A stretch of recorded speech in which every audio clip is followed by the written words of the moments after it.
क्या तुम्हारे यहाँ सिपाही भी होते हैं? मुहाफिज? हाँ, मुहाफिज होते हैं, और जो वही थे जो हमें नमून के हवाले कर गए थे। अब नमून की बात करो, वो कौन है, क्या है? क्या तुम में से किसी ने उसे देखा है? नहीं, देवता उसे देखने से कबल हमारी आंखों की बेनाई छीन ली। वो बहुत खौफनाक है। तुमने उसके बारे में सुना है? हाँ, क्या सुना है, मुझे बताओ। वो स्याही का पहाड़ है। चलता है तो दरख्त उखड़ कर गिर पड़ते हैं, गरजता है तो बिजलियां चमकने लगती हैं। उनके 2 हाथ हैं, 2 पांव हैं। वो इंसानों की मानत देख सकता है, सुन सकता है, दौड़ सकता है। बहुत खौफनाक है वो, बहुत खौफनाक। वाक़े ने खौफजदा अंदाज में बताया और मेरे ज़हन में कुलबुलाहट होने लगी। वो स्याही का पहाड़ है, चलता है तो दरख्त उखड़ कर गिर जाते हैं। कुचले हुए दरख्तों के दरमियान का रास्ता मैं खुद देख चुका था। क्या नमून वही पुरस्रार वजूद है जिसका मुझे शुबा हुआ था? लेकिन मुझे क्यों नहीं नजर आया? आज तक वो कहाँ पूछ रहा, और वो है क्या शय? लेकिन खौफजदा लोग उससे ज्यादा उसके बारे में कुछ नहीं बता सकते थे। मलका शमूना के बारे में भी उन्होंने जो कुछ बताया था वो बहुत दिलचस्प था। भला मैं जादूगरनी से मिले बगैर कैसे रह सकता था? लेकिन अपनी दिलचस्पियों और अपनी तफरीहात से ज्यादा मुझे इस पोगास और उसके साथियों की फिक्र थी।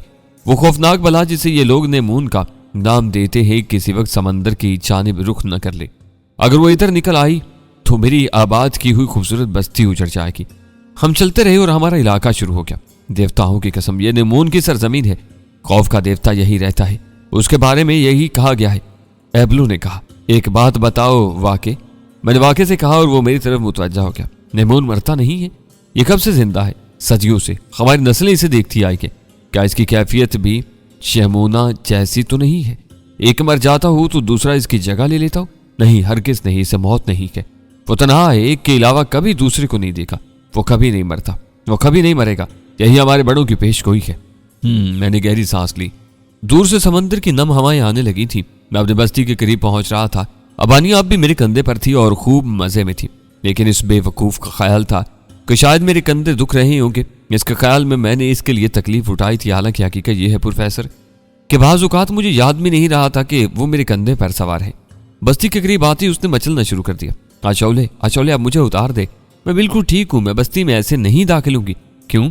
मैंने मुस्कुराते हुए पूछा। बस मैं लोगों पर जाहिर नहीं होने देना चाहती कि मैं इतनी कमजोर और बोधी हूं, उसने शर्माए हुए अंदाज में कहा और मैंने उसे नीचे उतार दिया। दूर से हमारे साथियों ने हमें आते देख लिया था। पोगास जोर जोर से चीखता हुआ हमारी तरफ दौड़ा और वाक़े वगैरह सहम के। देवताओं की कसम, नेमून की सरजमीन में भी इंसान बसते हैं। क्या ये तुम्हारे साथी हैं आशौले? हाँ, ये मेरे साथी हैं, मैंने जवाब दिया। पोगास वगैरह दौड़ते हुए हमारे नजदीक पहुंच गए थे। दूसरे लोग हैरत से नए आने वालों को देख रहे थे। इन्हें ताज्जुब था कि मैं इन अजनबी इंसानों को कहां से पकड़ लाया और बगैर रस्सी के ये कैदी कैसे हैं। लेकिन किसी ने इनके सामने कोई सवाल नहीं किया। तब मैंने पोगास से कहा, पोगास, फिलहाल ये हमारे मेहमान हैं, इसके बाद मुमकिन है ये हमारे साथी बन जाए, इनके साथ अच्छा सलूक किया जाए। पोगास ने मेरी हदायत दूसरों तक पहुंचा दी। वाक़े वगैरह मेरे ममनून हो गए थे। अबानिया अपने मकान की तरफ चल पड़ी और हम सब मेहमानों के साथ थोड़ी देर के बाद मेरे पास सिर्फ पोगास और दूसरे चंदहीन लोग रह गए थे। क्या ये ढोल वालों में से हैं आशोले? क्या तूने आवाजों का राज मालूम कर लिया? हाँ, ये इन्हीं में से हैं और आवाजों का राज बहुत ही दिलचस्प है। मैंने कहा, हमें बता आशोले, हम भी इनके बारे में जानने के लिए सख्त बेचैन है। पोगास ने कहा, क्या तुम्हें इस वीराने में इन अजनबी लोगों की मौजूदगी से हैरत नहीं हुई, जबकि हम दूर दूर तक इंसान तो कजा जानवर भी तलाश करने में नाकाम रहे थे? हाँ, हमें सख्त हैरत है। दरअसल हमने तलाश का दायरा महदूद रखा था। अगरचे हम मजीद कुछ निकल आगे जाते तो हमें एक दिलचस्प आबादी मिल जाती। ये मलका शमूना की हुकूमत है और इसके बारे में मुझे इन लोगों से जो कुछ मालूम हुआ है वो ये है कि मैंने मिन्नुअन वो तफसील उन लोगों को बता दी जो मुझे वाक़ई और दूसरे लोगों से मालूम हुई थी। मैंने बगैर पसो पेश के पुरस्रार नेमून के बारे में बता दिया और इन लोगों से कह दिया कि नेमून किसी भी वक्त हमारे लिए खतरा बन सकता है। पोगास तशवीश में मुब्तला हो गया। उसकी आंखों से फिक्रमंदी छलक रही थी। बेशक यह अनोखा खतरा है, उसने गहरी सांस लेकर कहा। इसके लिए हमें सिर्फ होशियार रहने की जरूरत है ताकि वो बेखबरी में हम पर ना आन पड़े। दुरुस्त है आशौले, हमें बता हमें क्या करना चाहिए। सबसे ऊंचा दरख्त तलाश करके उसकी सबसे ऊंची शाख पर एक बाड़ बांधनी चाहिए जहां से दिन और रात में दूर दूर तक निगाह रखी जाए। इसके लिए आदमियों के औकात मुकर्रर करने होंगे और अगर किसी वक्त वो इधर आ ही गया तब फिक्र करने की जरूरत नहीं है, हम उससे मुकाबला करेंगे। ठीक है आशौले, तेरी मौजूदगी हमें हर किस्म की फिक्रों से निजात दिला देती है। पोगास किसी हद तक मुतमईन हो गया था, फिर बोला, इन अजनबियों के बारे में क्या हदायत है? इंसान है, अपनी बस्ती खो चुके हैं, अगर हम इन्हें खुद में शामिल कर लें तो क्या हर्ज है? यूं भी हमारे यहाँ मर्दों की तादाद कम है, ये जवान है, शक्ल सूरत से भी माकूल है। मैं तुझसे इंहिराफ नहीं करता आशौले, तू ये कहता है तो ठीक ही कहता है। और इस रात अगनीसा मेरी आगोश में थी। तवीलुल कामत और दूसरी लड़कियों से किसी कदर ज्यादा उम्र वाली अगनीसा, जिसके अपने मसाइल थे और वो मुझे इस वक्त अपने अलावा किसी और बारे में नहीं सोचने देना चाहती थी। आशौले, उसने सुकून की गहरी सांस लेते हुए कहा, मैं चाहता था कि उसे नींद आ जाए। क्या मेरा जिस्म दूसरी लड़कियों से ज्यादा खूबसूरत नहीं है? मैंने मुख्तसर कहा। क्या मैं तुझे खुश करने में नाकाम रहती हूँ? नहीं। क्या मैं इस काबिल नहीं हूं कि तू मुझे दूसरी लड़कियों पर फोकियत दे? नहीं। मैंने बेख्याली में कहा और वो चौंक पड़ी। उसके चेहरे पर गम आलूद तासुरात उभर आए और वो गम और गुस्से से मुझे घूरने लगी। मैं चौंक पड़ा। क्या हुआ अगनीसा? मुझे अपने कहे हुए अल्फाज का एहसास नहीं था। क्यों, आखिर क्यों? वो मुझे झंझोड़ती हुई बोली। मगर हुआ क्या? वो अबानियत सबसे कहती फिर रही है कि तू उसे सबसे ज्यादा पसंद करता है, तूने उससे इजहार उल्फत किया है। तो इसमें क्या हर्ज है अगनीसा? आज मैं तुझसे इजहार उल्फत कर देता हूँ, मैंने मुस्कुराते हुए कहा। और कल किसी और से? क्यों? उसने शिकायती अंदाज में कहा। हाँ यकीनन, मैंने गर्दन हिला दी। तो तू हम सबको बेवकूफ समझता है आशौले? क्यों? हाँ, तेरा ख्याल दुरुस्त है, मैंने उसके गाल पर चुटकी लेते हुए कहा। तो अब मैं कभी तेरे पास नहीं आऊंगी, समझा? अब मैं कभी तेरे पास नहीं आऊंगी। मैं नए आने वालों में से किसी जवान को पसंद कर लूंगी। वो अपना मुख्तसर लिबास अपने बदन पर लपेटती हुई बोली और मुझे उसकी हमाकत पर हंसी आ गई और इस हंसी से वो और झुंझुला कर तेजी से बाहर निकल गई। मैंने सुकून की एक गहरी सांस ली। अगनीसा ने मुझे तनहा छोड़कर मेरे लिए सोचने के मौके फराहम कर दिए थे। मैं सुकून से लेट गया और फिर मैंने उस नए माहौल पर नए सिरे से निगाह उड़ाई। सीसारा, कैदी, नया मकाम और नए मसाइल। पुरस्रार नेमून, वो क्या है? अहदे कदीम का कोई देव कामत दरिंदा? मुमकिन है शेर की खाई हुई लाश, टूटे दरख्त इसके खौफनाक वजूद की निशानदेही करते थे। लेकिन इसकी उम्र, क्या अहदे कदीम के दरिंदे भी ये उम्र पा सकते हैं? इसके अलावा और कोई बात ज़हन में नहीं आती थी। फिर मेरे ज़हनी रूह उस दिलचस्प आबादी की तरफ मुड़ गई जहाँ शमूना की हुकूमत थी। ये यूं समझ लिया जाए कि हैगो यानी पुजारियों की हुकूमत थी और शमूना हैगों के हाथों का खिलौना होती थी। क्या इस दिलचस्प आबादी को देखा न जाए? सवाल ही नहीं पैदा होता था। मेरी अपनी फितरत मुझे सुकून से कहाँ बैठने दे सकती थी, लेकिन सिर्फ एक कबाहत थी, एक मुश्किल थी। इस आबादी की तरफ जाने से कबल मैं नमून को तलाश करके हलाक कर देना चाहता था ताकि पोगास और उसके साथियों के लिए खतरा बाकी न रहे। और उसके लिए उसके अलावा कोई चारा नहीं था कि मैं उसे इस पूरे इलाके के कोनों खुदरों में तलाश करूं। और प्रोफेसर, मैंने उसे तलाश करने का फैसला कर लिया। तब इत्मीनान की नींद सो गया और दूसरे दिन खूब दिन चढ़े जागा था। मेरे परस्तार मेरे लिए नाश्ता तैयार कर चुके थे। मैं पोगास और मेहमानों के साथ नाश्ता करने लगा और इस मौका को गनीमत जानकर मैंने वो गुफ्तगू करने का फैसला कर लिया जो मैं करना चाहता था। मैंने मेहमानों को मुखातिब किया। मेरे दोस्तों, मैंने कहा, क्या यह बस्ती तुम्हें पसंद आई? बेहद मुकद्दस आशौले, हम सुकून की दुनिया में आ गए हैं। इस वक्त जब मौत हमारे सरों पर अपने साए फैला चुकी थी, तो निजात का देवता बनकर हमारे पास आया और तूने हमें मौत के साए से निकालकर इस सुकून की बस्ती में ला डाला। कैसी हसीन, कैसे मुख्तसर है ये बस्ती, कितने हसीन है यहाँ लोग। तुमने देखा इन्होंने जिंदगी गुजारने के क्या अंदाज निकाले हैं। यहाँ सब मेहनत करते हैं, सब खाते हैं, कोई किसी का महकुम नहीं है, कोई किसी का गुलाम नहीं है। तुम अपनी बस्ती छोड़ चुके हो, तुम अपनों से रिश्ते तोड़ चुके हो। क्या तुम नए रिश्ते कायम करोगे? क्या तुम नई जिंदगी अपनाओगे? हम इस काबिल तो नहीं है शौले, हमने तेरे लिए कुछ भी तो नहीं किया, तू ही हम पर मेहरबानी करता रहा है। हम तेरी इन मेहरबानियों का क्या सिला देंगे? वो ममनूनियत से बोले। अगर मुझे सिले की जरूरत हुई तो तुमसे तलब कर लूंगा, फिलहाल मुझे जरूरत नहीं है, इसलिए तुम ये बात ज़हन से निकाल दो। पुगास, क्या तुम इन लोगों को खुद में शामिल करने के लिए तैयार हो? तेरा हुक्म सर आंखों पर आशौले। पुगास की मजाल है कि तेरे हुक्म से इनहिराफ करे, पुगास ने कहा। तब ठीक है, इन्हें इनकी पसंद की औरतें दो, इनका मकान बनाने में इनकी मदद करो और इन्हें काश्त के तरीके सिखाओ। और दोस्तों, पुगास तुम्हारा आका नहीं है, लेकिन वो इस गिरोह का मुतब्बिर है।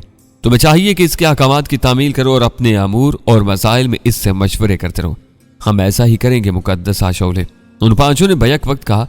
तब मैंने पुगास से कहा, पुगास, एक पुरस्रार वजूद जिसकी बहुत सी निशानियां हमारे सामने आ चुकी और जिसके बारे में ये लोग बताते हैं कि वो स्याह पहाड़ और मौत का देवता है, हमारी इस खूबसूरत बस्ती के लिए एक मुस्तकिल खतरा है। मेरी ख्वाहिश है कि मैं उसे तलाश करके फना कर दूं। क्या तुम मुझे इजाजत दोगे कि मैं उसकी तलाश में निकल जाऊं? पुगास मेरी बात सुनकर दंग रह गया था। उसके चेहरे पर अजीब से तासुरात थे। फिर उसने संभल कर कहा, मेरी मजाल है आशौले कि मैं तुझे किसी बात की इजाजत दूं। हाँ, मेरी एक दरख्वास्त जरूर है। क्या? मैंने पूछा। हमें तेरी जरूरत है आशौले, तू हमारे दरमियान में रहेगा तो हम एक मजबूत कुव्वत बन जाएंगे। हमें छोड़ कर ना चाह आशौले, हम तेरे बगैर खुद को कमजोर महसूस करते हैं। मैंने तुम्हें छोड़ने का फैसला नहीं किया है, मैं तुम्हारे ही एक काम से जाना चाहता हूँ। अगर वो बला कभी इधर का रुख कर ले तब हम सब मिलकर उसका मुकाबला करेंगे। अगर तू उसकी तलाश में निकल पड़ा और उसने इधर का रुख कर लिया तो मुमकिन है हम इससे अपना दिफा न कर सकें। मैं कोशिश करूंगा कि तुमसे ज्यादा दूर न रहूं, ताहम मेरी फितरत इसका इंतजार नहीं कर सकती और मैं खुद को उसकी तलाश से बाज नहीं रख सकता। अगर तेरी ख्वाहिश है तो कौन तुझे रोक सकता है? पुगास गर्दन झुकाकर बोला। हाँ पुगास, मेरे जाना ही बेहतर है। और सुन, अबानिया भी मेरे साथ जाएगी, वो तेरी गुलाम है आशौले, पुगास ने कहा। इसके अलावा दोस्तों, मुझे तुम लोगों से भी गुफ्तगू करनी के। अब मैं नए मेहमानों से मुखातिब था। हम हाजिर हैं आशौले, सब बैक वक्त बोले। मुझे तुम में से एक की जरूरत पड़ेगी जो मेरे साथ इस मुहिम पर निकलेगा। क्या तुम में से कोई जयाला मेरा साथ दे सकेगा? हमारी जिंदगियां तेरी वजह से बची हैं आशौले, और हम में से कोई इतना नासपास नहीं है कि तेरे किसी हुक्म पर पीछे हट जाए। तो हम में से जिसे हुक्म दे हम हाजिर हैं, एबलो ने कहा। सबसे पहले मुझे यह बताओ कि तुम्हारी कुर्बानी के लिए वही जगह क्यों मुंतखब की गई जहां मैंने तुम्हें पाया? क्योंकि कुर्बानी के लिए वही जगह मखसूस है। क्यों? सामने की पहाड़ियों में एक अजीम शान और मुहिब गार है। मुकद्दस हैगों का कहना है कि नेमून इसी गार में रहता है और उसे कबल के कुर्बानियों को भी वहीं कबूल कर लिया गया है। ढोल बजा बजा कर नेमून को इतला दी जाती है कि कुर्बानी हाजिर है, और अगर वो गार में मौजूद नहीं होता तो इन आवाजों को सुनकर आ जाता है। ओह, क्या ऐसा कभी नहीं हुआ? कोई नवाजों को सुनकर कबल अज वक्त आ जाता हो और उसने कुर्बानी लेकर आने वालों, मेरा मतलब है ढोल बजाने वालों पर हमला कर दिया? नहीं, ऐसी कोई रवायत नहीं है। वो अपनों को पहचानता है, वो अपने परस्तारों को कोई नुकसान नहीं पहुंचाता। हाँ, उसकी दी हुई भेंट खुशी से कबूल करता है। इसके अलावा अगर कभी भेंट ना पहुंच सके तो फिर वो बस्तियों का रुख भी कर लेता है, और उसके बाद बस्तियों की खैर नहीं होती। चुनाचे हैगो ने इसके लिए एक कानून बनाया है। हर बस्ती के लोग भेंट देते हैं। मैंने सारी तफसील सुनी, लेकिन उनमें से कोई भी नेमून का सही हुलिया नहीं बता सका। बहर सूरत मैं उसकी तलाश में जाने के लिए मुकम्मल तौर पर तैयार था तब मैंने ऐलान किया, मेरे साथ हाफू जाएगा। हाफू एक कम सिन नौजवान था। भारी जबड़े उसकी सख्त गिर तबीयत का पता देते थे। चमकदार आंखें फुर्ती और दलेरी का इजहार करती थी। क्या तुम्हें एतराज होगा हाफू? मैंने पूछा। बिल्कुल नहीं आशौले, मुझे खुशी है कि तूने अचानक मेरा इंतखाब कर लिया, और तू जिसका इंतखाब कर ली इसके लिए इससे बड़ी खुशी और क्या हो सकती है। तब हम कल रवाना होंगे, तुझे तैयार रहना होगा। मैं तैयार हूँगा आशौले, हाफू ने कहा, और यूं यह नशिस्त बर्खास्त होगी। दूसरी सुबह मेरे इमा पर इन 5 नौजवानों को आज़ादी दी गई कि वो अपने लिए 5 औरतें पसंद कर लीं। वो चींपे शर्माए और फिर अपनी अपनी पसंदीदा औरतों की तरफ उंगली उठाती। जो बच गई थी उनकी निगाहों में दबी दबी चिंगारियां थीं। मैंने दिल में सोचा, इनके लिए भी कहीं न कहीं से पकड़ कर लाऊंगा। फिलहाल क्या करूं, यही 5 मिले थे। ये रस्म पूरी हो गई तो मैंने रवानगी का ऐलान किया। तब हाफू मेरे करीब आ गया। मैं अपनी औरत से क्या कहूँ आशौले? उसने पूछा। यही कि वो तेरे साथ चलने के लिए तैयार हो जाए। मैंने मुस्कुराते हुए कहा, और उसका चेहरा खुशी से खिल उठा। क्या यह सच है आशौले? क्या यह दरहकीकत मैं उसे ले जा सकता हूँ? हाँ, तेरी औरत तेरे साथ जाएगी और मेरी औरत मेरे साथ। मैंने कहा। तूने मेरे जहन पर एक बड़ा बोझ लादा और फिर उसे आसानी से उतार दिया आशौले। जब तूने औरत दी तो मैं परेशान हो गया कि अब इस औरत का क्या करूंगा, लेकिन वो खुशी के आलम में पोशियाना की तरफ तोड़ गया। मैं मुस्कुराता रहा। बहरहाल फिर मैंने रवानगी की तैयारियां की, पानी और खुराक का बंदोबस्त किया और इतनी खुराक साथ ली कि काफी रोज काम आ सके। स्याह खरगोशों के शिकार के लिए मैंने चिपटे फल निकाले और फेंक कर मारने वाले चाकू लिए, जिनका सही निशाना अच्छे खासे जानवर को बिछाड़ सकता था। तब मैंने अबानिया से पूछा कि क्या वो मेरे साथ खुशी से चलने को तैयार है। मैं तो तेरे साथ जिंदगी की आखिरी सांस तक रहने को तैयार हूँ आशौले। मैं तेरी शुक्रगुजार हूं कि तूने मुझे दूसरों में सरफराज किया। यूं प्रोफेसर 2 जोड़े जंगल को रवाना हुए। फुर्तीले और ताकतवर हाफू के पास भी उम्दा हथियार थे। अफसोस हमारे पास सफर के लिए उम्दा घोड़े नहीं थे, वरना यह सफर ज्यादा आसान और ज्यादा तेज रफ्तार रहता। तहम ना मुझे परवाह थी ना हाफू को। हाँ, हम दोनों इस कदर मजबूत थे कि कम अज कम अपनी औरतों को घोड़ों की कमी महसूस न होने देते। पुगास और हमारे साथी हमें रुखसत करने आए थे। पुगास के चेहरे पर अब भी सख्त तशवीश के आसार थे। मैं तेरी वापसी का बेचैनी से इंतजार करूंगा आशौले, उसने मेरा हाथ पकड़ते हुए कहा। मैं तेरी बस्ती के लिए कुछ और सहूलतें, कुछ और आसाइशें लेकर लौटूंगा पुगास, तू फिक्र न कर। मैंने उसे जवाब दिया और फिर वो लोग इस वक्त तक खड़े रहे जब तक हम उन्हें नजर आते रहे। अबानिया बहुत खुश थी, हाफू बहुत खुश था और पोशानिया के चेहरे पर भी मुसरत के आसार थे। इसे भी मुस्तकिल तौर पर मर्द मिल गया था और अब उसे अपनी बारी का इंतजार नहीं करना पड़ेगा। सब्जाजार गुम होते रहे। हम अपना इलाका बहुत पीछे छोड़ाए थे। सफर की इब्तिदा थी। खासी तेज रफ्तारी से फासले तय किए गए और फिर सूरज हमारे सरों से गुजरता हुआ मगरिब में जा पड़ा। तब हमने कयाम कर लिया। चट्टानें चारों तरफ बिखरी हुई थी। खतरनाक इलाका था। हशरातुल अर्ज मिल सकते थे क्योंकि दरिंदों ने तो ये सरजमीन खाली ही करती थी। मैंने हाफू और पोशानों को इस खतरे से खबरदार कर दिया। तुम लोग किसी उम्दा चट्टान के पीछे अपना मस्कन बना लो, लेकिन होशियार रहना, यहाँ जहरीले कीड़े मिल सकते हैं। तेरा ख्याल दुरुस्त है आशौले, ताहम मैं एहतियात रखूंगा। हाफू ने कहा। हमने साथ बैठकर खाना खाया और पानी पिया। फिर हाफू ने मुझसे इजाजत तलब की। जरूर जरूर, लेकिन अपनी औरत के साथ पहली रात तू अजीबोगरीब माहौल में गुजार रहा है हाफू। मैंने मुस्कुराते हुए कहा। ताम ये रात मेरे लिए बहुत दिलकश है, हाफू शर्माते हुए बोला। अभी कुछ देर के बाद चांद निकल आएगा और रात और ज्यादा दिलकश हो जाएगी, मैंने कहा, और वो पोशाना के साथ एक चट्टान के अक्कम में चला गया। तब मैंने अबानिया की तरफ देखा, वो भी मुस्कुराती निगाहों से मुझे देख रही थी। अभी चांद निकल आएगा आशौले, उसने जज्बात भरी आवाज में कहा, लेकिन मेरे चारों तरफ रोशनी फैली हुई है। मैंने रुमान बगाड़ते हुए कहा, कहाँ, अंधेरा तो है? अबानिया हैरानी से बोली। नहीं अबानिया, मेरा चांद मेरे पहलू में है, तो भी चांद के मानंद खूबसूरत है। ओह आशौले मेरे महबूब, तेरा बदन रोशनी बना हुआ है। मैं तेरी मंजूर नजर हूं, जो चाहे मुझे कह ले, लेकिन तेरे बारे में यह बात किसी सताइश पर मामूल नहीं है। कौन होगा तेरे जैसा? रोज जमीन पर तेरे जैसा जवान नजर ना आएगा। मैं तेरी दीवानी हूं मेरे महबूब। तेरी चट्टान जैसे सीने की सख्ती और कुशादगी, तेरे फुलादी बाजुओं की गिरफ्त किसी औरत का अरमान न होगी। अबानिया ने अपने नाजुक हाथ मेरी गर्दन में डाल दिए। मेरी चंद फिक्रों ने उसे बेकाबू कर दिया था। अपनी अपनी तबीयत की बात है, वो मेरी फिक्रों से बेकाबू हुई और मैं उसके नाजुक जिस्म के लम्ब से, और गुड़िया मेरी आगोश में सिमट गई, लेकिन सिर्फ देखने की गुड़िया, और हकीकत में वो बहुत खुश थी। अबानिया नीम गरूदगी की कैफियत में थी, मेरी निगाहें भी चांद पर जमी हुई थी। माहौल पुरसकून था। मैं सोच रहा था कि अपने दोस्तों सितारों से बहुत अरसे से मुलाकात नहीं की, इन्होंने दुनिया के नया रंग नहीं बताया। हालात क्या कह रहे हैं, माहौल क्या कह रहा है, लेकिन फिल वक्त इसका क्या सवाल था। अभी तो दूसरे काम भी खासे उलझे हुए थे।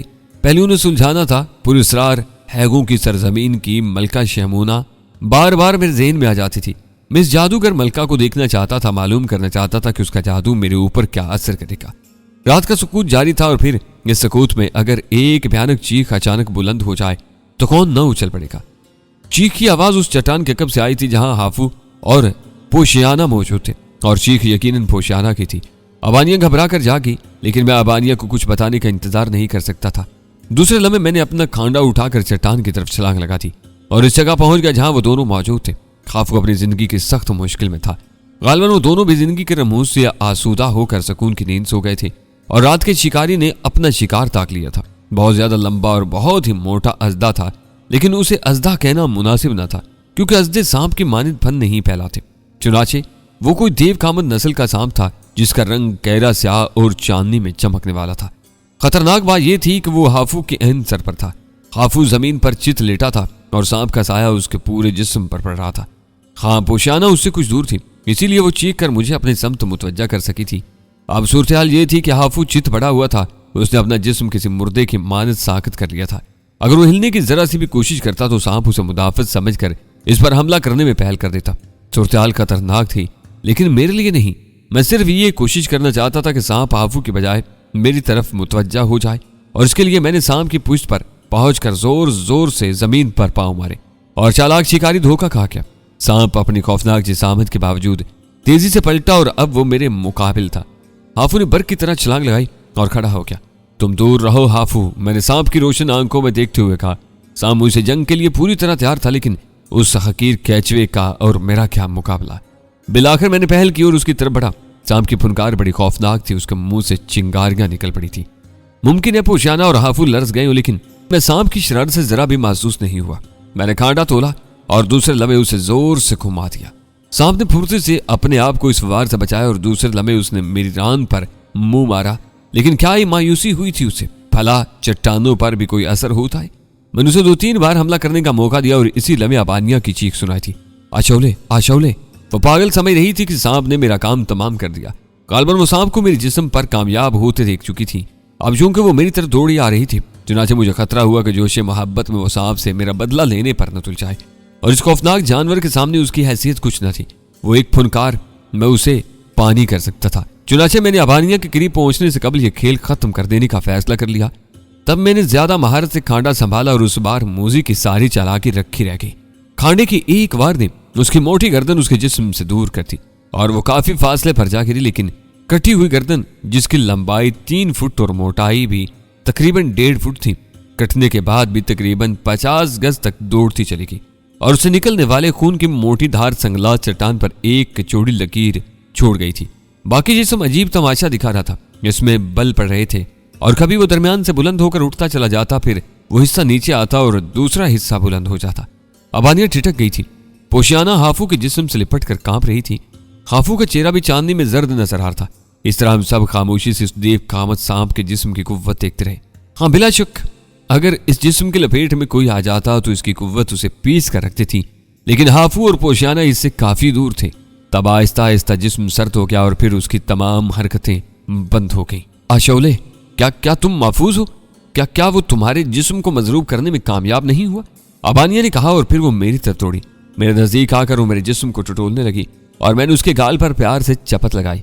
दीवानी, वो मेरा कुछ नहीं बिगाड़ सकता था। आशौले, मैंने अपनी आंखों से उसे तेरे जिस्म पर हमला करते हुए देखा था। मुझे बता मेरे मोहसिन, तेरे जिस्म में जहर तो नहीं दाखिल हुआ? हाफू भी मेरे करीब पहुंच गया। नहीं हाफू, मैं महफूज हूं, तो फिक्र न कर, लेकिन बड़ा शरीर जानवर था और बड़ा ही हासद, शायद इसे कोई मादा नहीं मिली, इसलिए वो तेरी रंगीन रात बर्दाश्त नहीं कर सका। मुझे अफसोस है कि तूने अपनी औरत के साथ पहली रात खौफ की रात मनाई। मैंने मुस्कुराते हुए कहा, तू महफूज है आशौले, मेरे मोहसिन, मुझे सब कुछ मिल गया। मैं शर्मिंदा हूं कि तेरी मदद के लिए आगे न बढ़ सका, लेकिन मेरे हवास बहाल न रह गए थे। तो इस बात पर मेरी एक हदायत सुन हाफू। यह बहुत अच्छी बात है कि इसका मौका मिल गया। सुन, हदायत यह है कि जब मैं दुश्मन से नाबुर्द आजमा हूं तो ये सोच कर मेरी और उसकी जंग में कभी मुदाखलत न करना कि मैं उससे कमजोर पड़ रहा हूं। मेरा हुक्म है, मेरी दरख्वास्त है, मेरी इल्तजा है कि इस वक्त मुझसे और मेरे दुश्मन से दूर रहना, वरना मैं तुम्हारी मुदाखलत की वजह से नुकसान भी उठा सकता हूँ। ओह, तब तुझे मुझसे कोई शिकायत नहीं है आशूरे? हरगिज़ नहीं, बल्कि ये मेरे हक में बेहतर है कि जब मैं अपने दुश्मन से जंग कर रहा हूँ तो मेरी पूरी तवज्जो उसी तरफ रहने दी जाए। मैं ख्याल रखूंगा आशौले। हाफू ने गर्दन झुकाते हुए कहा। तब मैंने मुस्कुराते हुए कहा, क्यों अबानिया, अभी रात बाकी है? हाँ, और इस हादसे ने रात की ताजगी और वलवलों को तलब बख्श दी है। अभी रात बाकी है मेरे महबूब, अभी रात बाकी है, दुबली पतली लड़की ने हिम्मत से कहा। और हम दोनों ने भी उसे पहली रात घरदाना। अबानिया हैरत अंगेज खुसूसियात के मालिक थी, बेहद नाजुक लेकिन कभी न थकने वाली। लेकिन दूसरी सुबह हाफू की हालत ज्यादा अच्छी न थी। न जाने खौफ से या चांदनी की खराश से उसका चेहरा उतरा था। तहम मैंने उससे कोई सवाल नहीं किया।